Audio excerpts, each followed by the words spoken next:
భయమేలా నా యేసయ్యా, నీవు నాలోనే ఉన్నావయ్యా, నాకు దిగులేలా నా యేసయ్యా. గట్టిగా చెప్పండి. ఒకసారి అందరూ చదవకూడదు, అందరూ చదవకూడదు. పరిశుద్ధాత్మ సన్నిధి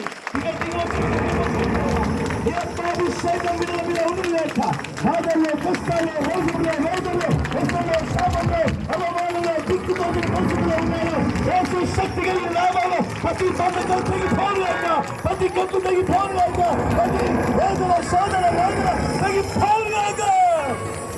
ప్రభువా, మీరు మాట్లాడితే మేము బ్రతుకుతామయ్యా. మీరు మాట్లాడితే మా కన్నీరు నాట్యంగా మారిపోతాది. మీరు మాట్లాడితే మా పరిస్థితులు మారిపోతాయి.